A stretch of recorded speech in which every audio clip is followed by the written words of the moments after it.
The Golden Globe winners were announced a couple days ago, and this was done. And this is one of the most crucial moments of award season. Since Academy Award nominations are a week away, and this is the time for a good speech that can honestly save you from being snubbed. And I think that was the case with many of the winners here. But before I go into that, I want to give my thoughts on what I thought of the ceremony in general. Ultimately, I think it was a much better ceremony than what Critics' Choice did. I felt like the comedy was a lot better, definitely had a much better pace, didn't really drag as much, and ultimately, I feel like it definitely benefits from not having so many categories. And but now going on to the nominees and winners, we did pretty lead categories were pretty safe. Not a whole lot of surprises there. We all kind of knew who the winners were going to be going into this with the potential surprise maybe happening in drama and comedy musical for actor. So there were some who did honestly think that maybe Leonardo DiCaprio or Michael B. Jordan might be able to pull out a win there, or maybe a surprise like Ethan Hawke. But the ones we did get, but did prove that Timothée Chalamet is a front runner. He's likely going to do what Cillian Murphy did with Oppenheimer. He's going to sweep the season. I don't see him missing at BAFTA or SAG. And I think this was telling since Martin Supreme did very poorly at Globes when it came to nominations. Josh Safdie was snubbed in director. Odessa Azion did not make it into supporting actress. So him winning here is pretty big for him.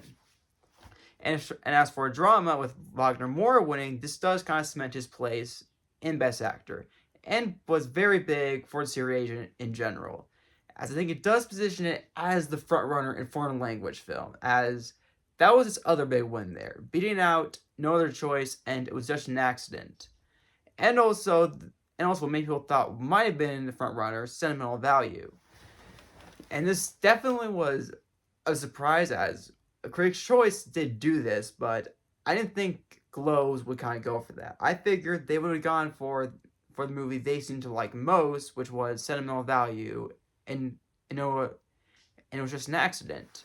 So this does position it pretty comfortably in front, and I think is a major blow to Jafar Panahi in director and screenplay.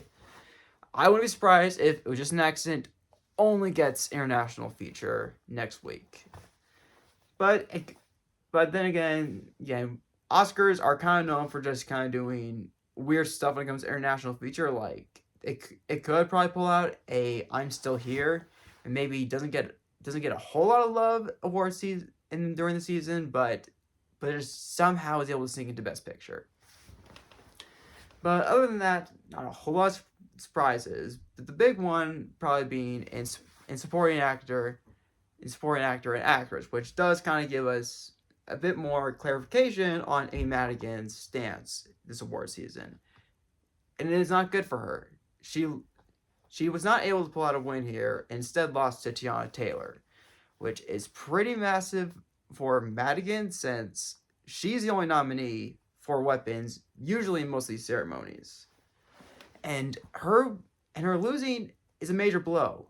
Like if Kieran Culkin had say lost at like I don't know, like at Globes or at BAFTA, he would not have won the Oscar. And this is going to be the case for Madigan. She'll get the nomination, but I think it might be, but I doubt she's going to get further than third or second place at this point.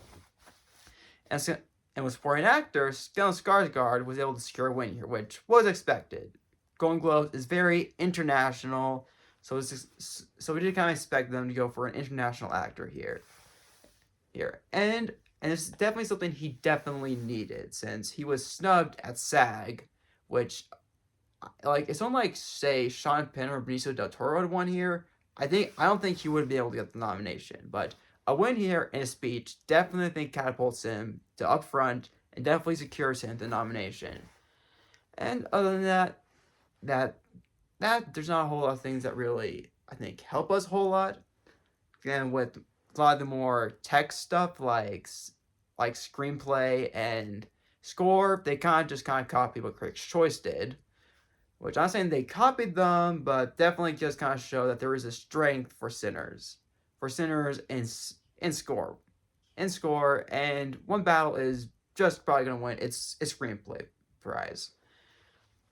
And that honestly does kind of give us a good idea for what to expect going forward. One battle is probably going to be the front runner of the season. Not probably, definitively the front runner of the season.